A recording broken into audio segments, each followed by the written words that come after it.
Hello, welcome back to YOML Year of Magical Learning show. And for those of you who are new, basically we are reading books and we reflect on what we learn and we discuss about it. So if you're new and you want to hear more of us, hit that subscribe button and hit the bells when it comes up. And with for no further ado, let's get onto the book. And I have Chris tell you about the book. Yeah, so today we're on book 87, which it's kind of hard to believe that we've done 87 of these. My morning reflection this morning, I always read one of the books that we'll talk about eventually is Joyce Meyer's The Trusting God Day by Day. And the reflection from this morning was God celebrates your progress. And it was all about being proud sometimes of where you are with things. And, as I finished writing reflection number 209 this morning, we're doing number 87 today. I just, want to say I'm pretty proud of what we've accomplished already thus far. Sometimes you think like, shit, I still have like 7 more months of daily writing to go and another 165 books. It's going to take us like 4 more years to record all these. But, at the end of the day, we're having fun, having a good time, and I'm having a blast. So I don't know about you guys, but I'm proud of what we're doing. So, yeah. It's incredible. I mean, for us to even got to the 87 episode and then you're going at 209. I mean, that's a big accomplishment. That in most people's term, when you look at it from the beginning, it's very daunting. But now that you don't think about it, but you're already like down this path and you're looking back and say, well, I've gone this far. Well, that's really a lot. Pretty cool. Yeah. We surprise ourselves. Right. Yeah, no, for sure. Bird by bird, right? We haven't talked about that one yet, but bird by bird, we'll get there. But with that said, book 87 today is a book called Do Better Work: Finding Clarity, Camaraderie, and Progress in Your Work and Life by the author Max Yoder.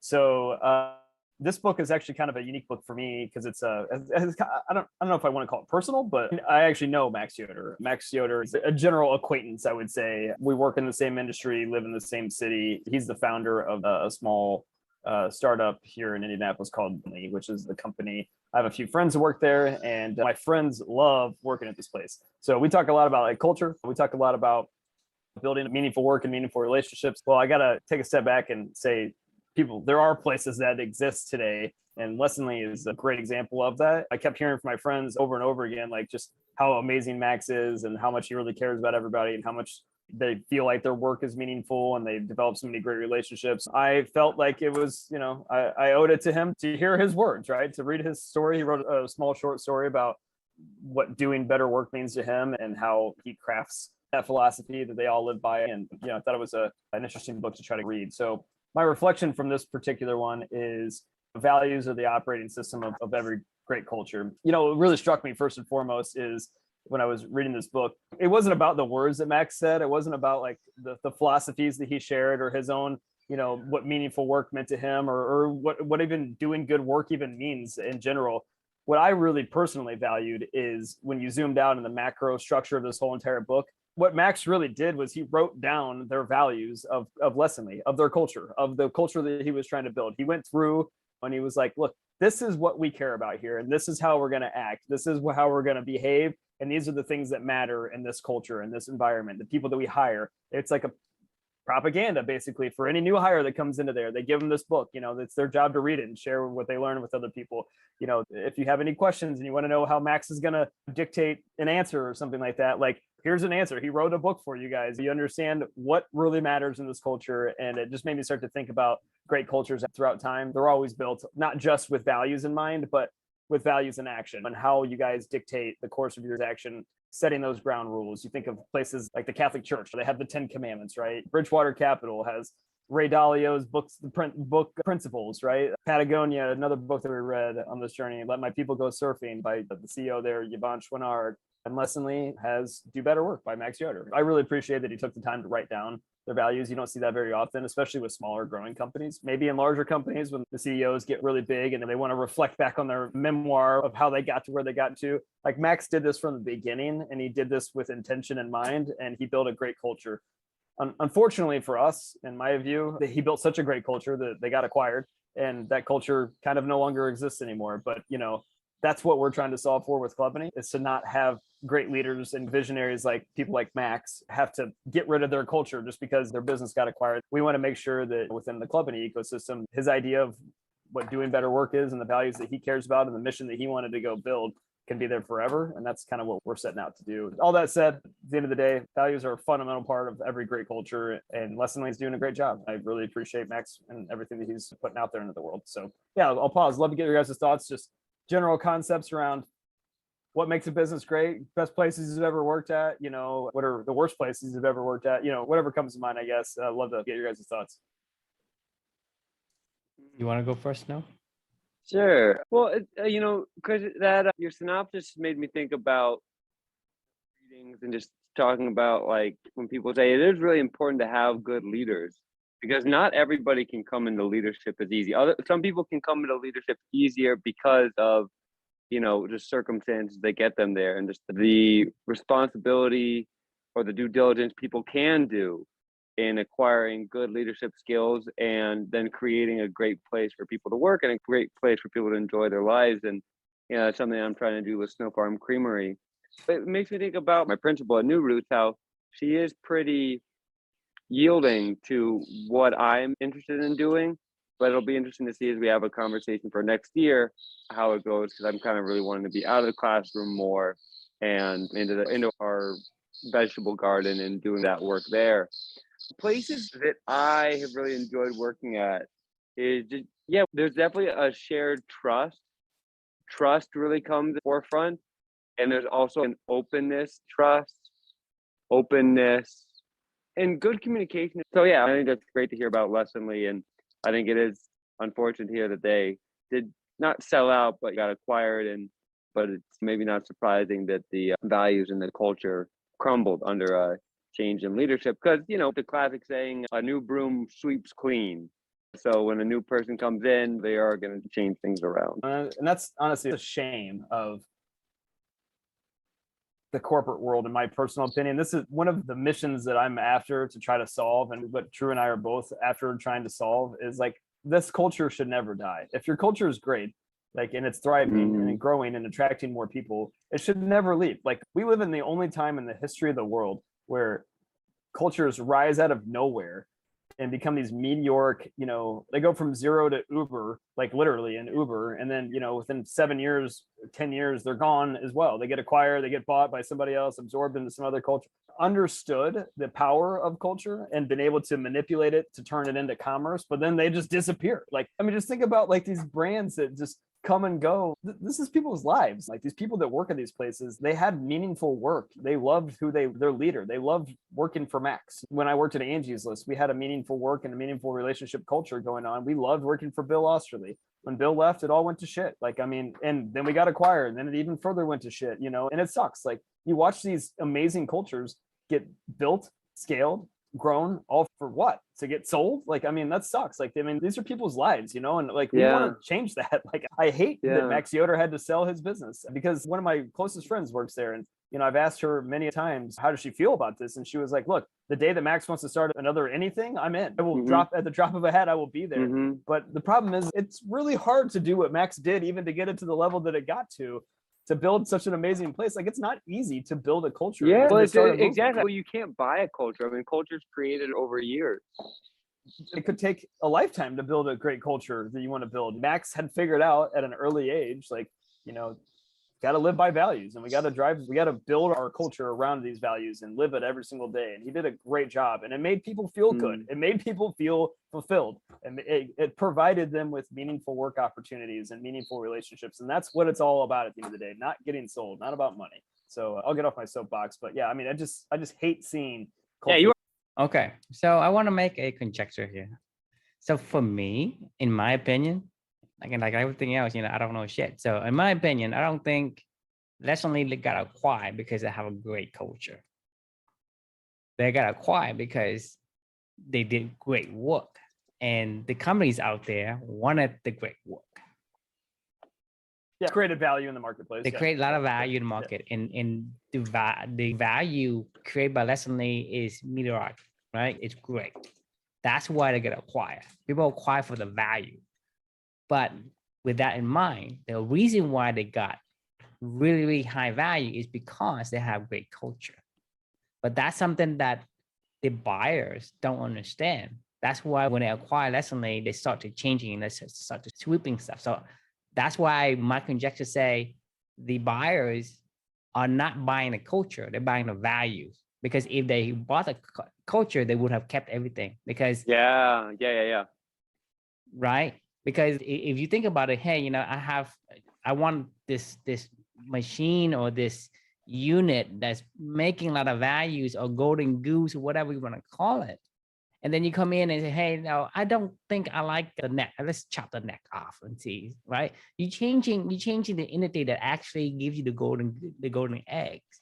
And so that's why I say, my guess is that these companies who bought Mercenary bought it because they see the value, but they don't see the underlying reason why the value it is so much superb compared to the other in the market. I mean, that's a great point. Companies get acquired every single day. The company that I work for, I think it's probably acquired, since I've worked here in the 4 years I've worked here, at least 15 companies that have been absorbed into the Salesforce universe. Salesforce has its own culture. The company that bought them has their own culture. I remember when I didn't work at ExactTarget when they were acquired by Salesforce, which became Marketing Cloud, the division that I work for of Salesforce now, that was based in Indy. They had this big orange culture. Like, I mean, there was like, you would see it plastered all over Indianapolis. You know, they were like bleed orange, you know, and like all their employees loved it. And they were all, you know, just, I didn't live it, so I don't understand it. So, but that's okay. I mean, I saw it, right? I saw it from the outside, you know, seeing this culture rise. And I remember when they got acquired that people would say like, no, the orange culture is never dying. Well, fast forward, what has it been, 6-7 years since they got acquired, and I don't hear anybody talk about orange culture and Salesforce anymore. I mean, eventually these companies just get absorbed into all the people, all that history, all that everything that went into what made Lessonly is just no longer there. I mean, culture is such a special thing, you know, but at the same time, it needs to be cultivated. You can't force culture on anyone. The reason why Max Yoder built a great culture is because one of the secret ingredients of a culture is you got to tell people intentionally what it is that you value.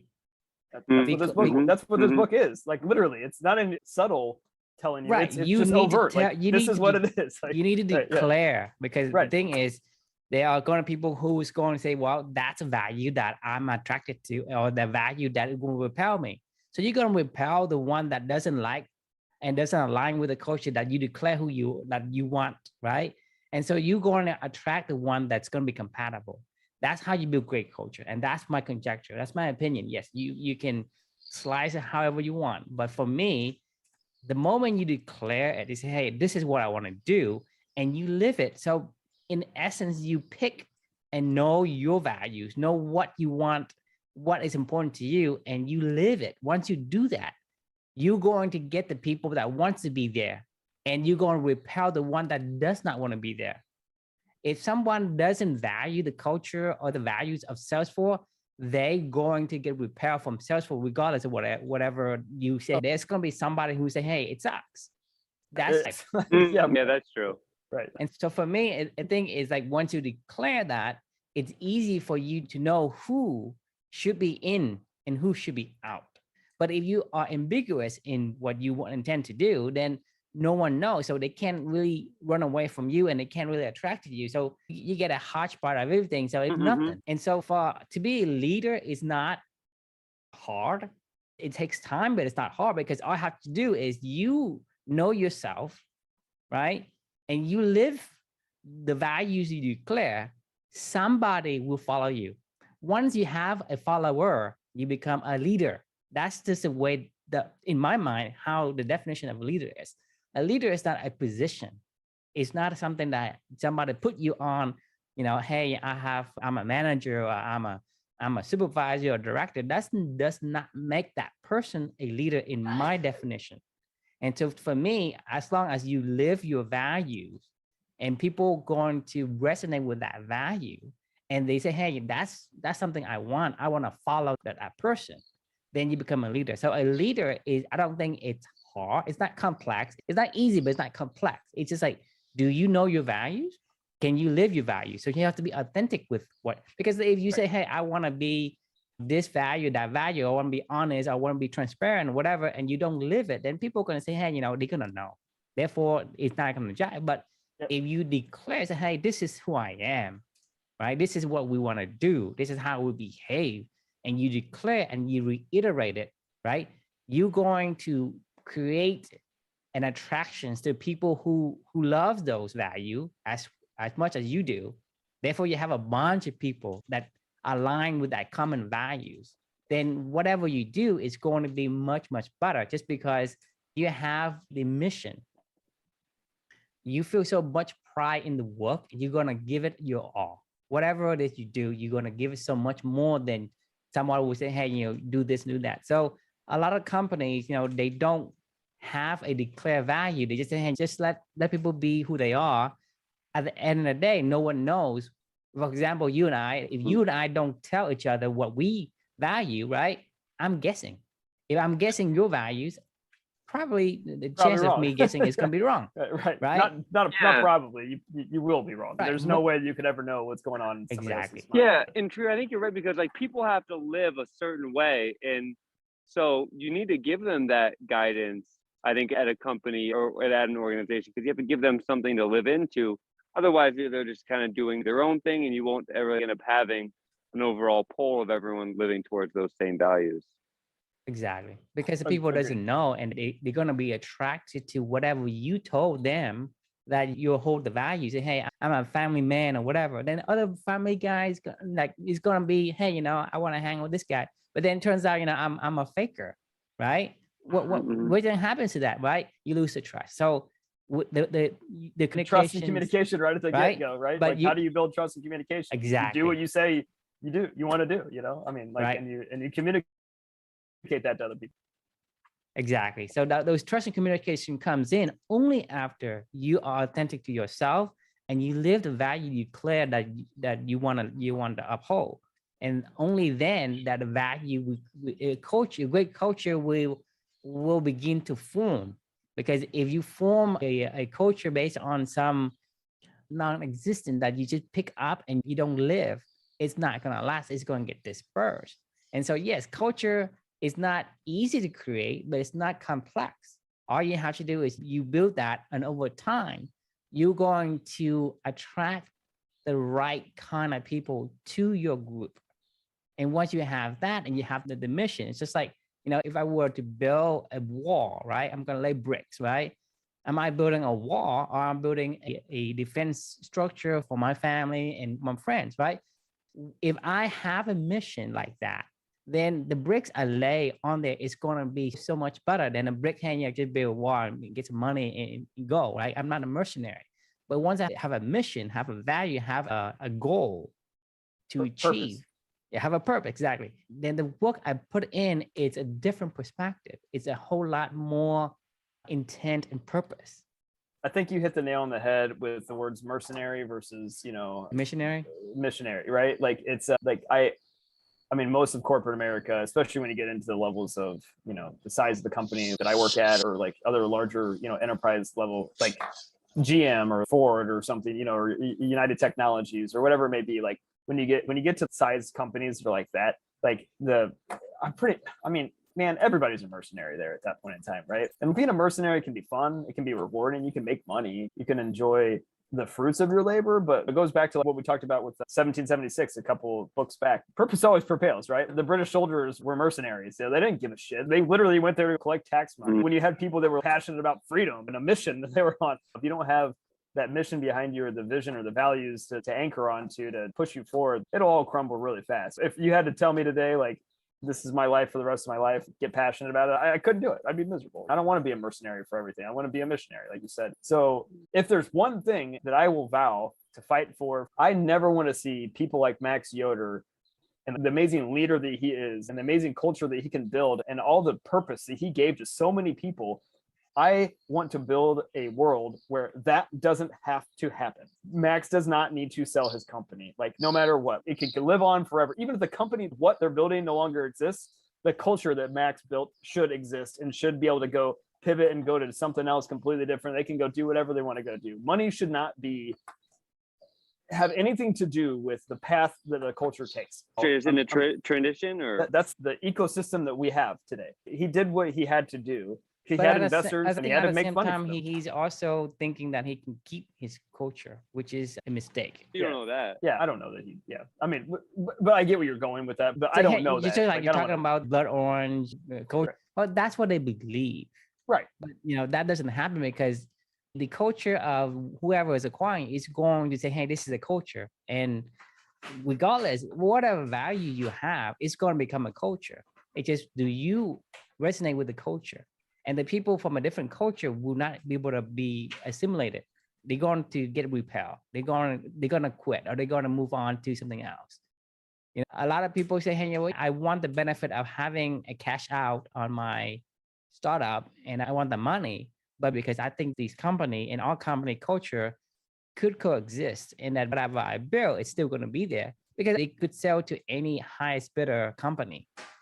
But why did they choose a certain company to sell to, right? And do you think the culture is going to retain once you move to the new company? In reality, I have not seen any company retain the identity after they get acquired. Because then you have different boats rowing in different directions within the same bigger boat, and then it just becomes chaos. It's impossible to maintain a unique culture that was acquired. I've lived it and I see it happen every single day, and especially in the industry that I work in, because like I said, these cultures are built almost overnight. Companies get acquired. Most of the IPOs that are in this world and companies that are getting acquired are always in high tech, right? I mean, that's the world that I work in, and like it never fails. Like no matter what, like Drew's saying, you walk into we're going to keep this thing going. Or like, I remember when Angie's List got acquired, it's like, green culture, green thunder, whatever. Like we're like, it doesn't happen. Like it's just a different world. As a matter of fact, not only does it not happen, you end up in this weird, like you were saying, this weird position where you're like, wait, this is what I was always told is valued in this world. And then you start to feel like you're being ostracized a little bit. You're like,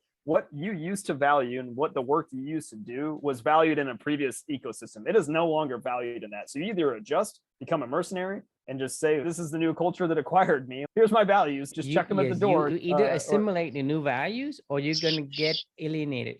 Yeah, they outcast you. So to answer your question of why do I think that Max did this? Well, this is the breakthrough idea, the black swan idea, I guess, if you will, that he and I are trying to make happen at this point in time, is the paradigm that exists of commerce and business today. This is it. This is what you have to do. Like, I mean, you take on investors who say, yeah, you have a great mission, you have a great value, whatever, like I believe in you, but here's some money, go do what you need to do. But when the time comes, like, I'm going to take that mission back because I need to make money off this. Otherwise, you can't go start out these companies, right? So what Drew and I are ultimately trying to do is to build an ecosystem where you don't need to take on outside capital. You can, to be able to start anything that you want to start. It's just through people's time and value and what they care about and their meaningful work and their art that they want to put out in the world.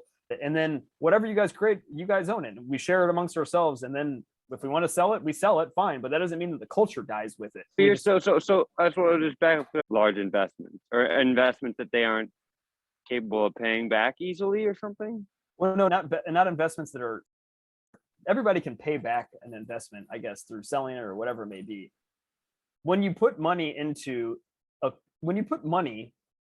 culture to go build a culture, the culture is always going to be profitability of that money someday. Like we want, it's going to be part of the culture. Is going to be part of the profitability of the company.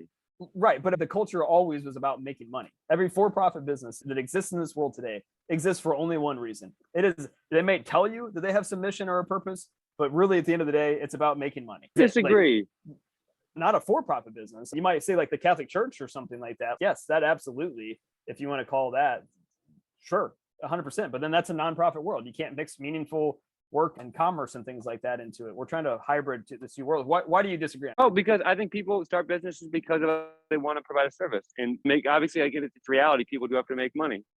But we're talking about the VC world though. The current operating system of how startup can get started and get the maturity is going through investments. And that's the way that works. And the reason why all these are kind of out of whack is because as an investor, as a VC, their intent is to make money and they want to take control. Every single time they give you money, they want control.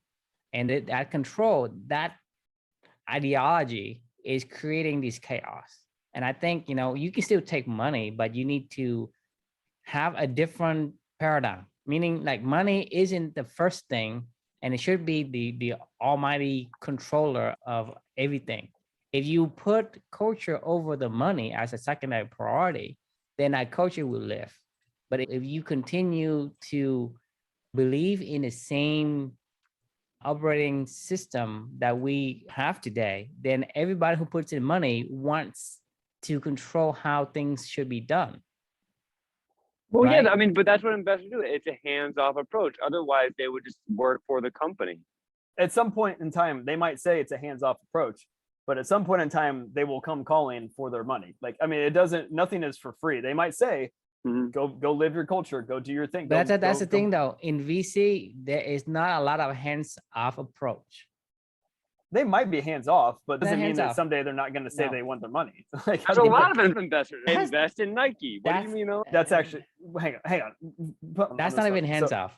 No, that's very hands-on in general. But number one, because you don't give a shit about Nike's culture. Like, you don't care if you invest into Nike. So the day that they stop making money.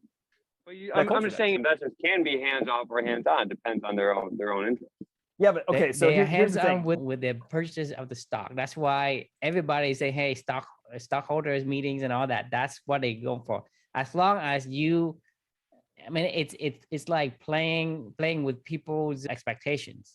Salesforce is a great culture example, but even for Salesforce, they are going to prioritize stockholders and their opinions and their voting power. The day that we stop making money is the day that they can no longer have a culture. Like, I mean, because that's just the truth. Juxtapose that to, let's just say, the Catholic Church, right? There's nobody that can usurp the Catholic Church's vision or values or whatever. There's nobody. Like, I mean, even the worst scandals of the world of the crap that we've heard about, you know, with like priests and whatever. Like, the thing is nobody, there is nothing outside of that world. They own that culture. Everything that they do and they decide, the culture always comes first with the Catholic Church, right? Like, well, they have the Bible. Exactly. Well, they have their own books they wrote, you know, and their own commandments and all that other stuff. But here's the thing is, like, they exclusively own that culture. Nobody can do anything with that from the outsider's perspective, right? In any for-profit business that takes on an investment from somebody else, there's always an outside influencer that will always be able to trump their culture eventually at some point in time. That's the point of what we're trying to say is, how do we merge those two worlds together where you focus on the culture and you let the culture grow? No culture should ever die. Like, I mean, if your culture is thriving and people want to be around it, it should live for as long as it can exist, right? That's a fun theoretical thing. When I meant no culture should ever die, like, culture should absolutely die if people no longer value what they value, right? It should organically die by saying not enough people. It's a culture. It has to grow. It has to cultivate, you know. Well, culture needs to cultivate with the time. So you look at the Catholic Church and their views on gay marriage have changed over time for what I consider the better. Absolutely. Right. So, like, they will adjust with the time, but they'll do it internally, right? Nobody else can say, hey, you know, you aren't going to have this. Right. You aren't going to have this $10,000 if you don't change. Exactly. Pretty much that isn't as highly influenced from outside investors. Zero influence. It's only influenced by the culture, the Clubany culture. Like, so the people that are involved in the Clubany ecosystem, all we're focused on is understanding our values, creating meaningful work, and building meaningful relationships. And that's the culture. You know, we talk about Max Yoder's book, living your values, understanding who you are and what you want to do, producing meaningful work off of living those values, and then building meaningful relationships with other people that want to share in the same values you want to share in, right? Like, that's the Clubany ecosystem in general, and that will always be at its core. Like, we will never take on somebody, even no matter how badly we want to say we want to grow and we want to spread this culture and grow this mission, but then we're beholden to the people that are giving us that money. Like, that's not what we're trying to do, because eventually they will come calling. Like, it always comes with a price tag, you know, and we're not going to sacrifice our culture or anything going forward. I mean, there are rare occasions of, let's say, like angel investors or grants or people who just donate money. You think of like about scholarships, you know, like they aren't looking for anything back. You know, they're really like, let's say we give money to Purdue University for their scholarship, you know, fund. We want to keep this culture going of Purdue engineering, you know, so, or education. Now you're talking our language. So that's why we started a nonprofit, and we're going to fund scholarships is how we're going to employ people, because it's not going to be tied to revenue. It's going to be tied to the mission and what we're trying to build. And people can donate to it, but we'll just build an endowment or something like that we can always fall back and build our culture around. You're right. The Clubany endowment for people to live their values, to have purpose with their goals, and create meaningful relationships. And meaningful work. You can still do meaningful work that generates revenue and sustains but it'll just never, there will never be outside investors that are involved in those projects. It'll, you know, that'll be internal, that will either fund through our endowment or just through hard work. I mean, honestly, like, what do you need money for? Honestly, I question, like, what do you need money for? Resources. Yeah. The need only money for a reason lot. why you Specifically money what? is you need resources. So might as well skip the middleman and money go for- directly and get the resources. Just get the people that want to live those values and produce that meaningful work. And if we could sustain them with a living wage until they start producing meaningful work, then on their own, then they can make their own money. You know, I think it's good for someone who's outside to be able to understand it quickly. And I think it does tie into the book central. This book really seems like it's actually related to what Clubany and what your mission is. If only he didn't have an outside investor. I guarantee you, Max could have built the most amazing culture that would have lived for 1,000 years. Like, this guy's that good. Unfortunately, he did it in this environment and this ecosystem that he had to play in. And I would love to give people like him a different paradigm to go play in, because I know that he could do something incredible.